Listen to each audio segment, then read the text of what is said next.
보육원 출신 주제에 감히 나한테 대들어?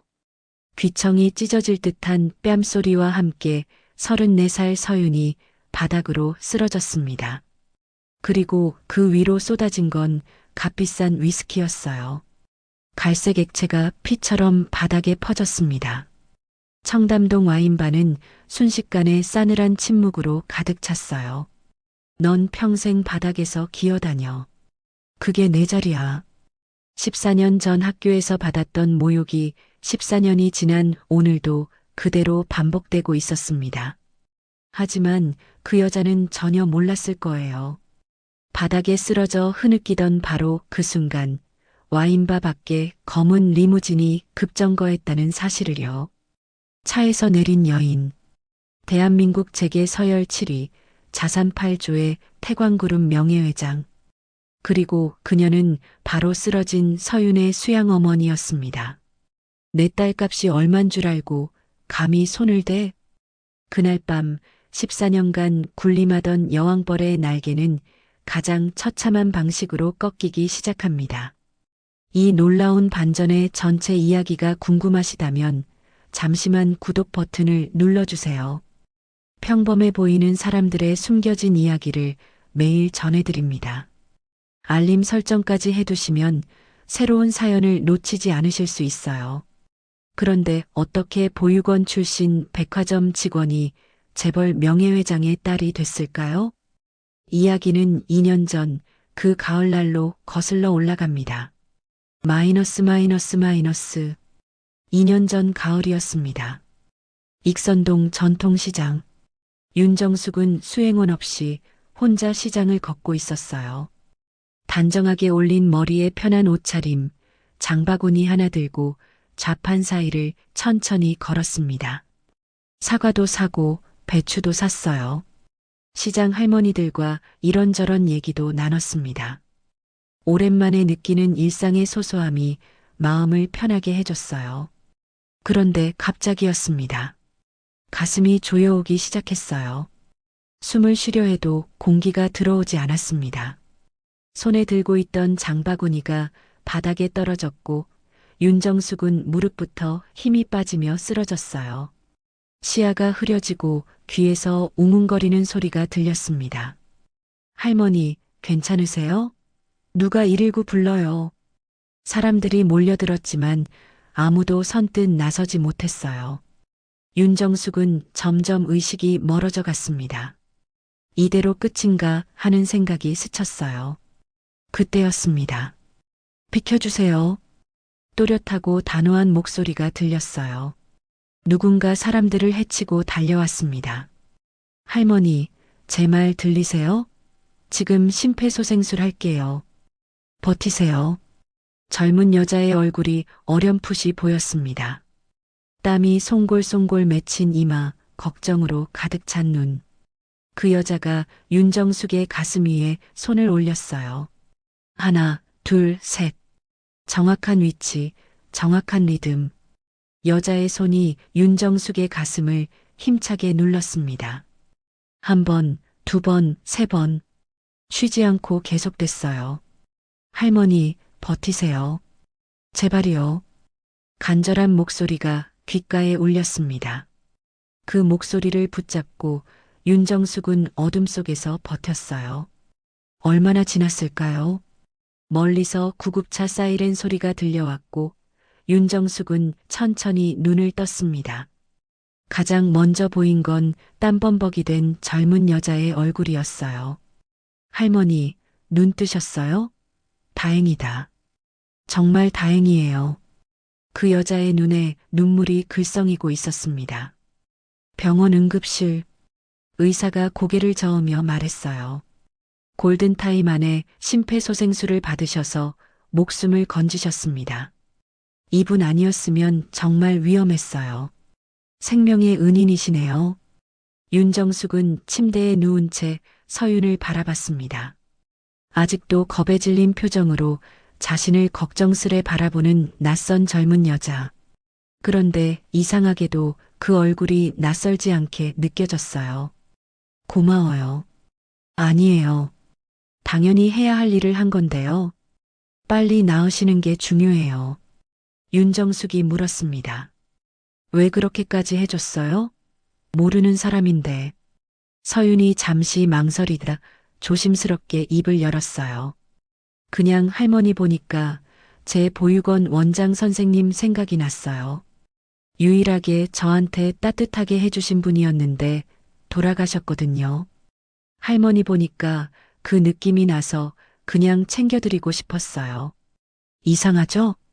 서윤의 눈가가 살짝 붉어졌습니다. 17살 서윤이 떠올랐어요.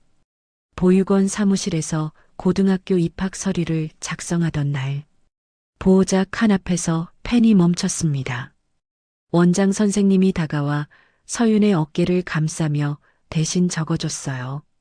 보호자, 보육원장 김말순. 태어나서 처음으로 누군가 자신의 보호자가 되어준 순간이었습니다. 윤정숙은 한참 동안 서윤을 바라봤어요. 꾸밈없는 눈, 진심이 담긴 말투. 이 아이는 진짜구나 하는 생각이 들었습니다. 이상하지 않아. 고마워.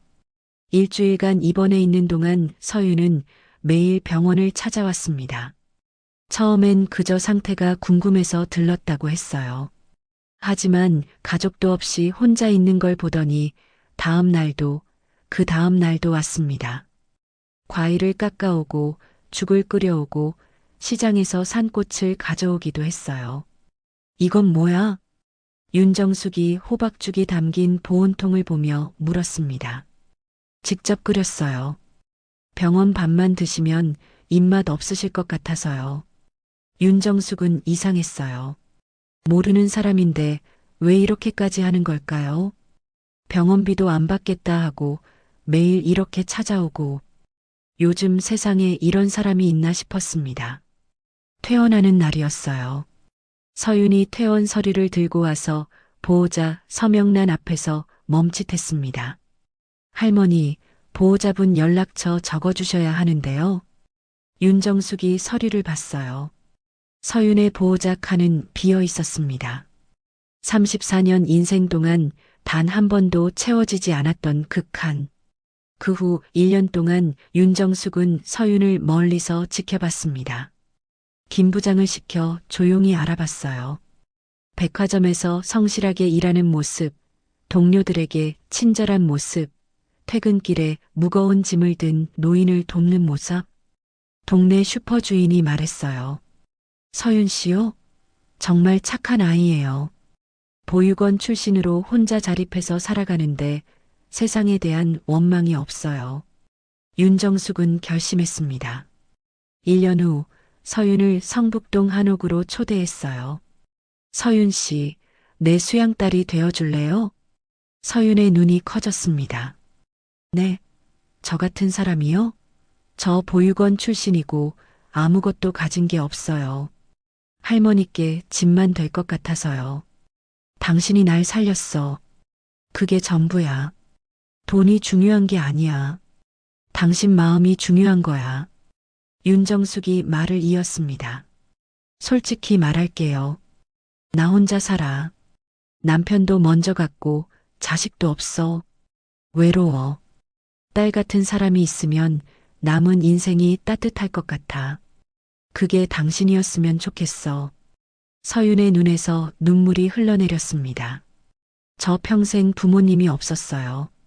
누군가 저를 딸이라고 불러주는 게 어릴 때부터 꿈이었어요. 15살 서윤이 떠올랐어요.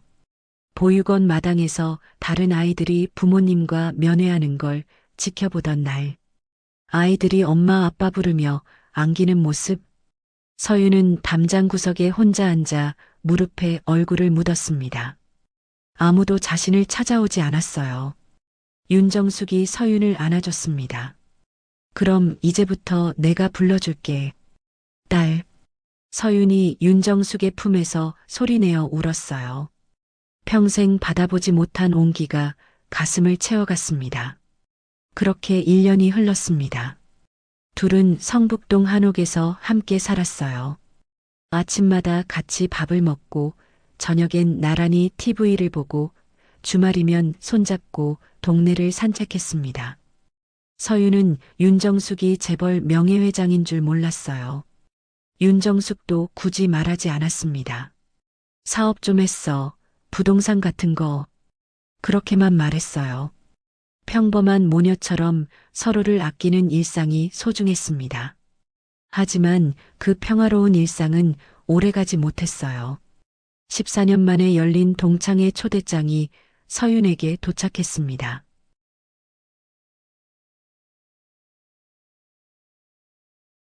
청담동 고급 와인바.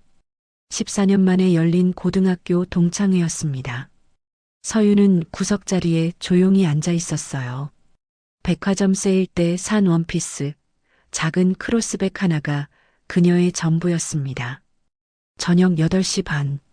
문이 열리며 예린이 들어왔어요. 루이비통 드레스에 에르메스 버킨백. 일행 4명을 거느리고 들어왔고 친구들은 자연스럽게 상석을 비켜줬습니다. 와인 잔이 비워질수록 예린의 목소리가 점점 커졌어요. 친구들의 남편 연봉을 비웃고 옷을 훑어보며 조롱했습니다. 그때 예린의 시선이 서윤에게 향했어요. 서윤이 왔네. 다들 기억나? 고등학교 때 이해. 17살 서윤이 떠올랐습니다. 점심시간 옥상 구석에서 혼자 도시락을 먹고 있었어요. 예린이 도시락을 빼앗아 바닥에 쏟았습니다. 보육원 출신이 무슨 도시락이야? 급식 먹어, 급식. 서윤이 바닥에 엎드려 밥알을 주었어요. 눈물이 밥알 위에 떨어졌습니다. 맨날 도시락 혼자 먹었잖아. 급식비 없다고. 예린이 와인을 홀짝이며 웃었습니다. 죄책감 같은 건 없었어요. 보육원 출신이라 부모가 없으니까 누가 뭐라 할 사람이 없잖아. 그래서 우리가 더 편하게 놀았지. 야, 서윤이 아직도 백화점에서 일하지? 졸업하고 14년이나 됐는데. 아직도 거기야? 나는 우리 회사 본부장이야. 내 10년치 월급이 내 한 달 월급이야. 넌 평생 그렇게 살 거야? 손님한테 굽신거리면서. 불쌍하다, 진짜. 서윤의 눈가가 붉어지기 시작했습니다. 가슴속에서 뜨거운 것이 치밀어 올랐어요. 14년 동안 참아왔던 것들이 한꺼번에 밀려왔습니다. 서윤이 천천히 자리에서 일어섰어요. 목소리가 떨렸지만 또렷했습니다. 사과해. 홀이 조용해졌어요. 예린의 표정이 굳었습니다. 뭐라고? 사과하라고 했어. 학교 때도 그랬고 지금도 그래. 사람을 왜 그렇게 함부로 대해? 14년 만에 처음 보는 광경이었습니다. 항상 고개 숙이고 당하기만 하던 서윤이 반격을 한 거예요. 보육원 출신이면 어때서? 백화점 직원이면 어때서? 나는 내 힘으로 살아왔어. 부모 돈으로 회사 들어간 너랑은 달라. 예린의 눈이 커졌습니다. 이건 처음이었어요. 그 순간 예린의 뭔가가 끊어졌습니다.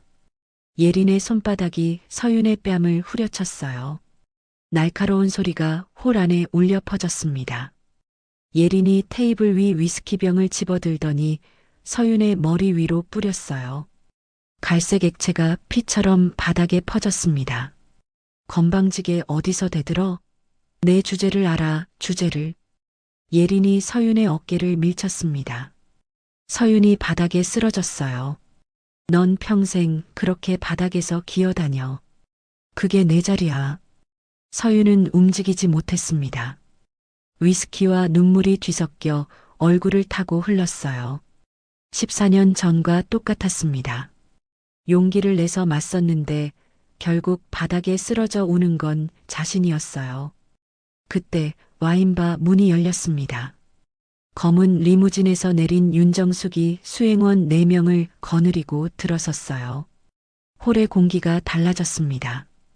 윤정숙은 구석에 쓰러진 서윤을 발견했어요. 와인에 젖은 옷, 얼룩진 얼굴, 떨리는 어깨. 윤정숙이 서윤 앞에 무릎을 꿇었습니다. 고급 코트가 바닥에 닿는 것도 아랑곳하지 않았어요. 서윤아. 서윤이 젖은 눈으로 고개를 들었습니다. 엄마. 서윤이 윤정숙의 품에 안기며 소리내어 울었어요. 엄마, 나 또 괜찮아. 이제 괜찮아. 엄마 왔어. 한참을 안아주다가 윤정숙이 천천히 고개를 돌렸습니다. 차가운 시선이 예린을 향했어요. 누구세요? 윤정숙은 대답하지 않았어요. 조용하지만 서리빨 같은 목소리가 흘러나왔습니다. 기억해둬. 오늘 일 꼭 기억해. 그 한마디를 남기고 윤정숙은 서윤을 부축해 밖으로 나갔어요. 3일 후 서윤의 휴대폰에 예린의 SNS가 떠 있었습니다. 동영상 제목은 동창의 진상녀. 조회수 100만. 영상은 완전히 조작되어 있었어요. 예린이 먼저 때린 장면은 잘려나가고 서윤이 난동 부리는 것처럼 편집돼 있었습니다. 댓글이 수천 개였어요. 보육원 출신이라며? 역시 환경이 중요하네. 신상 알아냄. 백화점 3층 근무. 다음날 출근한 서윤을 동료들이 피했습니다. 점심시간 서윤은 혼자 화장실 칸에 앉아 밥을 먹었어요. 고등학교 때 옥상에서 혼자 도시락 먹던 것과 똑같았습니다. 퇴근 후 원룸 앞에 낙서가 되어 있었어요. 진상녀 꺼져. 서윤이 베란다 창문을 열었습니다. 15층. 난간에 손을 올렸어요. 엄마도 없고 아빠도 없고 아무도 없어. 그때 현관문이 열렸습니다. 윤정숙이 뛰어들어왔어요. 서윤아. 윤정숙이 서윤을 끌어안고 베란다에서 떼어냈습니다. 엄마가 있잖아. 혼자가 아니야. 절대 혼자가 아니야. 서윤이 윤정숙의 품에서 무너져 내렸어요. 엄마, 저 더 이상 못 버티겠어요. 그날 밤 서윤이 잠든 후 윤정숙은 전화를 걸었습니다. 김 부장, 최예린이라는 여자. 신상 털어. 과거부터 현재까지 전부. 알겠습니다, 사모님. 윤정숙은 창밖을 바라봤어요. 기다려라, 최예린. 일주일 후, 김 부장이 보고서를 들고 왔습니다.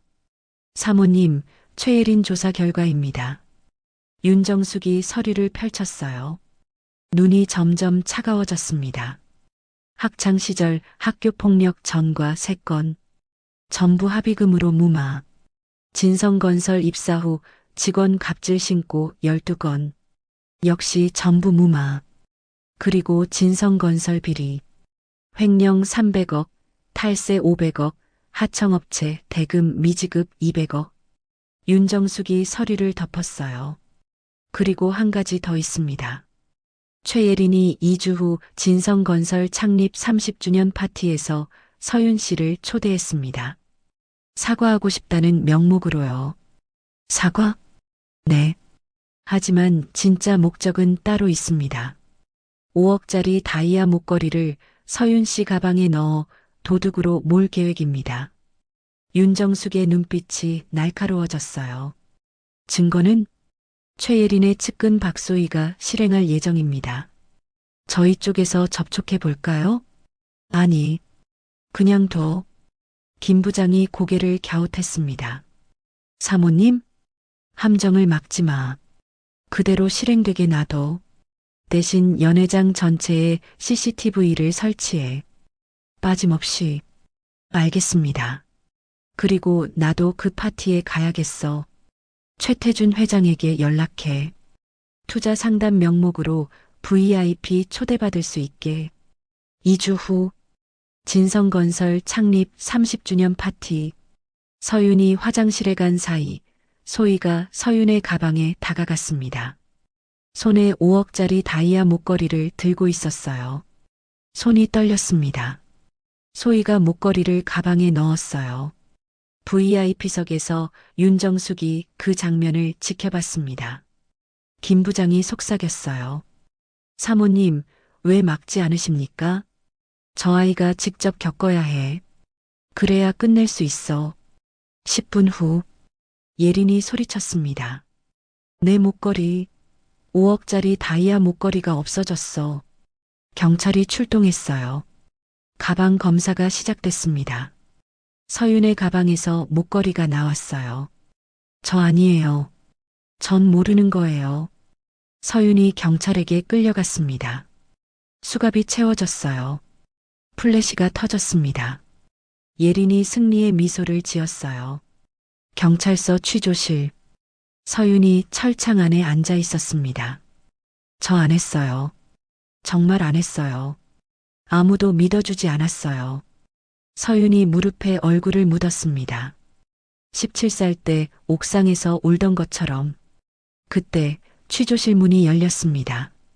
윤정숙이 들어왔습니다. 뒤에 변호사 3명과 김 부장이 따랐어요. 제 딸입니다. 석방 절차 밟아주세요. 경찰이 당황했습니다. 실례지만 어떤 분이? 태광그룹 명예회장 윤정숙입니다. 취조실이 얼어붙었어요. 제게 서열 7위, 자산 8조. 경찰서장이 직접 달려왔습니다. 윤정숙이 태블릿을 꺼냈어요. 화면에 CCTV 영상이 재생됐습니다. 소희가 서윤의 가방에 목걸이를 넣는 장면이 선명하게 찍혀 있었어요. 무고죄, 보석절도 모해, 증거 조작. 진범은 최예린입니다. 파티장. 경찰이 예린에게 다가갔습니다. 최예린 씨, 무고 및 보석절도 모해 혐의로 조사에 협조해 주셔야겠습니다. 예린의 얼굴이 하얗게 질렸어요. 무슨 소리야? 그때 소희가 앞으로 나섰습니다. 손에 휴대폰을 들고 있었어요. 나 증거 다 있어. 20년 동안 모았어. 예린이 얼어붙었습니다. 내가 사람들한테 한 짓 다 녹음해놨어. 학교 때 애들 돈 뺏은 거, 때린 거, 회사에서 직원들 갑질한 거, 다 있어. 소희의 눈에서 눈물이 흘렀어요. 20년이야. 20년 동안 내 노예였어. 언젠간 내가 나한테도 그럴 줄 알았어. 그때 쓰려고 모아놨어. 예린이 발버둥 쳤습니다. 아빠 불러. 윤정숙이 차갑게 말했어요. 아버지요? 지금 진성건설 본사가 압수수색 중이에요. 횡령 300억, 탈세 500억. 증거는 이미 검찰에 넘겼고요. 예린의 다리가 풀렸습니다. 말도 안 돼. 14년 동안 내 딸을 괴롭혀왔죠. 이제 그 값을 치르세요. 경찰이 예린의 팔을 잡았어요. 수갑이 채워졌습니다. 스마트폰 플래시가 터졌어요. 예린이 끌려나갔습니다. 서윤이 멍하니 그 광경을 바라봤어요. 엄마, 이게 뭐예요? 윤정숙이 서윤의 손을 잡았습니다. 엄마가 널 지켜준다고 했잖아. 무슨 일이 있어도.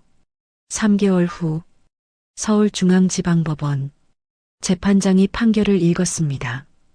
피고인 최예린에 대하여 무고죄 및 명예훼손죄로 징역 3년을 선고합니다. 피해자에 대한 접근금지 명령 5년, 손해배상 2억 원을 명합니다. 예린이 비틀거렸어요. 법정 구석. 끌려나가면서 서윤을 노려봤습니다. 하지만 서윤은 피하지 않았어요. 똑바로 바라봤습니다. 진성건설은 법정 관리에 들어갔어요. 태광그룹이 인수했습니다. 최태준은 횡령과 탈세로 구속됐어요. 50평 펜트하우스에서 15평 빌라로 화려했던 삶이 모래성처럼 무너졌습니다. 6개월 후 성북동 한옥. 윤정숙이 서윤에게 서류를 내밀었어요. 서윤아, 이것 좀 봐. 서류 제목은 입양신고서였습니다. 서윤의 눈이 커졌어요. 엄마, 이게 법적으로도 내 딸이 되어줄래? 서윤의 손이 떨렸습니다. 서류를 펼쳤어요. 양모 윤정숙. 그 옆에 빈칸이 있었습니다. 양녀. 17살 서윤이 떠올랐어요. 고등학교 입학 서류의 보호자 칸 앞에서 펜이 멈춰있던 그날. 원장 선생님이 대신 적어줬었죠. 보호자, 보육원장 김말순. 34살 서윤이 펜을 들었습니다. 양력칸에 직접 적었어요. 한서윤. 눈물이 서류 위에 떨어졌습니다. 하지만 웃고 있었어요. 감사합니다, 엄마. 진짜 엄마. 윤정숙이 서윤을 안아줬어요. 고마워해야 할 사람은 나야. 내가 내 목숨을 살렸고 내 남은 인생을 따뜻하게 해줬어. 1년 후, 봄, 성북동 골목. 벚꽃이 흩날렸습니다. 서윤과 윤정숙이 나란히 걷고 있었어요. 서윤의 손에 액자가 들려 있었습니다. 첫 가족 사진. 엄마, 이거 거실에 걸어도 돼요? 당연하지. 우리 집인데. 우리 집. 서윤이 그 말을 되뇌었어요. 평생 한 번도 써본 적 없는 말. 17살의 나에게 말해주고 싶었습니다. 버텨줘서 고마워. 지금 나는 괜찮아. 엄마가 생겼어. 더 이상 혼자가 아니야. 14년간의 지옥이 끝났습니다. 이제 봄이에요. 끝.